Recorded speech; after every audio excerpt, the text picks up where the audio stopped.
Rio, Romo Mali, Bapak Ibu semua, seperti misa-misa sebelumnya, mungkin ada sharing sedikit tentang perjalanan 40 menuju 100 hari ini.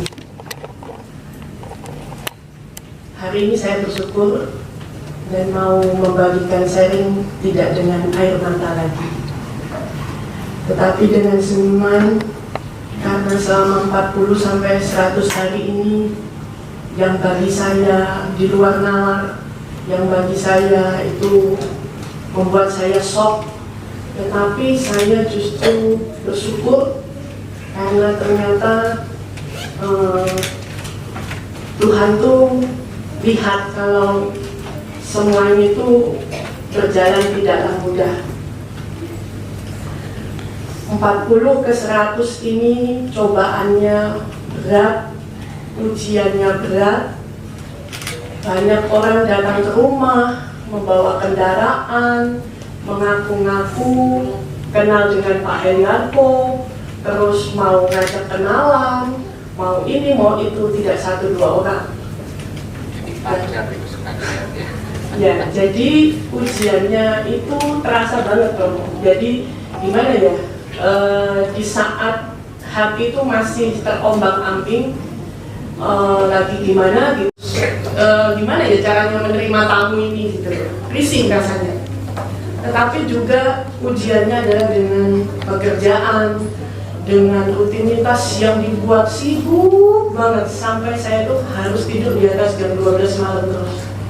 Tetapi juga saya dituntut untuk bisa tetap mengingat dan mempersiapkan ini semua.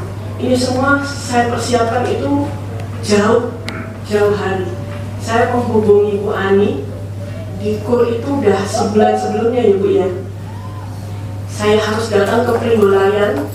Saya nggak pernah datang ke sana, nyasar-nyasar sampai masuk rumah orang. Malam-malam juga saya nungguin KUR. Saya harus ketemu orang di Hayat, saya harus atur dekorasi, saya harus ini, harus itu.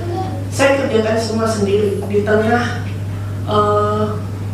kesibukan juga yang mepet, semuanya mepet dan full, waktunya nggak ada waktu. Tetapi saya mau bersyukur bahwa saya bisa membuktikan saya tetap setia.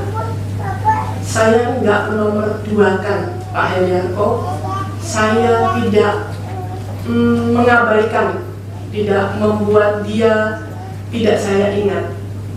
Sekitar awal Februari yang lalu, saya mata ke atas, ambil spray, tiba-tiba pas mata saya sudah ambil spray kan otomatis mata itu tertuju ke rak tengah. Saya kaget ketika saya melihat baju ini. Ini adalah baju tidurnya Pak Herianto yang paling dia suka. Saya selalu bilang sama dia,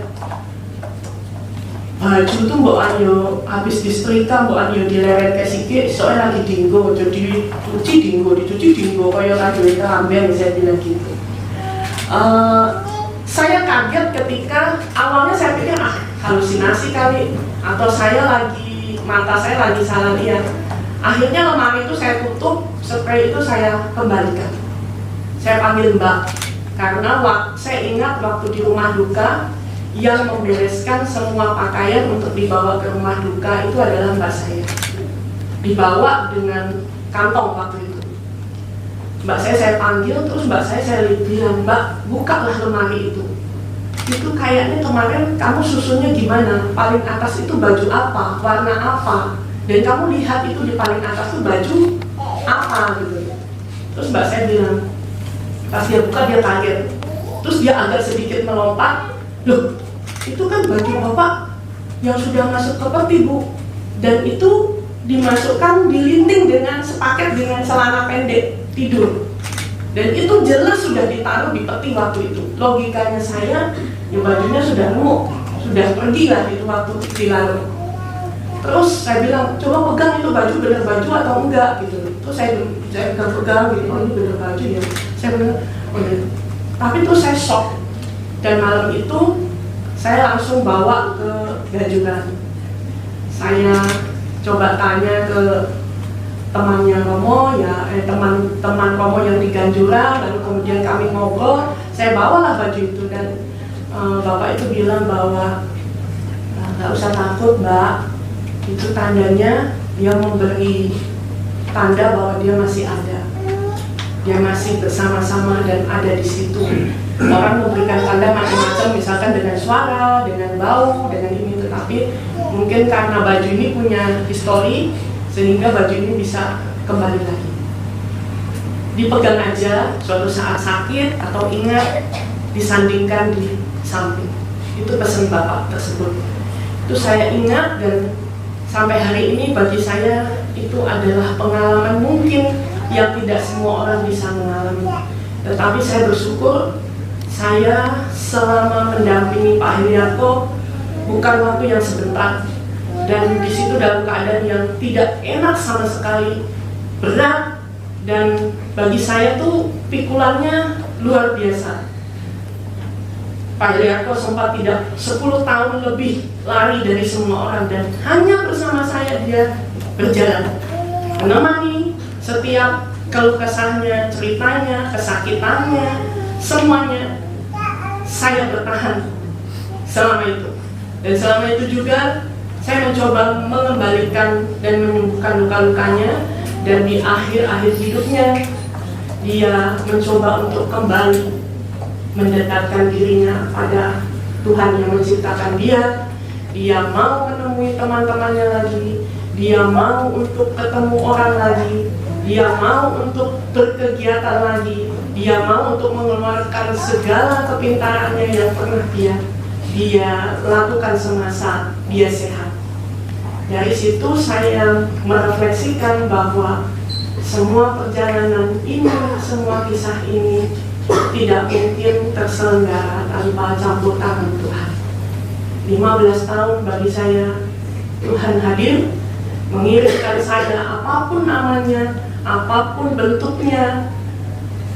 Saya bangga, saya tidak malu, saya tidak merasa sakit hati, tidak merasa dendam. Apapun yang terjadi selama ini saya syukuri, tetapi saya terpilih. Enggak semua orang mungkin bisa dipilih, tetapi saya terpilih dan saya sudah menjalani masa yang paling berat. Dan kalau hari-hari ini saya dikasih hadiah baju ini kembali, udah senang banget loh. Saya pegang-pegang nih sekarang bajunya. Jadi ini hadiah mungkin yang Tuhan perbolehkan lewat Pak Heriarto. Baju ini kembali bagi saya itu suatu hadiah yang nggak bisa saya ungkapkan dengan kata-kata. Jadi itu pengalaman yang saya alami selama 40-100 hari yang tidak mudah. Tetapi hari ini saya juga membagikan 700 nasi bungkus di 7 kota di mana kami pernah singgah, di mana kami pernah melakukan sesuatu untuk membuat sumur bagi orang yang kekeringan, membagikan sesuatu dengan baksos di kota-kota itu. Dan hari ini serempak, tadi pagi pukul 7 saya membagikan 700 untuk 7 kota, masing-masing kota 100 bungkus. Dan hari ini orang fakir dan kaum duafa di jalan mendapatkan nasi bungkus itu. Biarlah itu menjadi amal kebaikan yang bisa menjadi sangu, orang Jawa bilang, untuk Pak Heriarto di sana.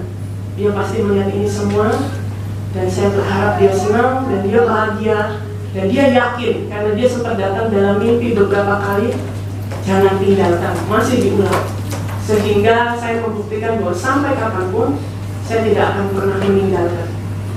Raga tidak ada, tetapi saya yakin dia masih ada bersama kami, bersama saya dan keluarga saya.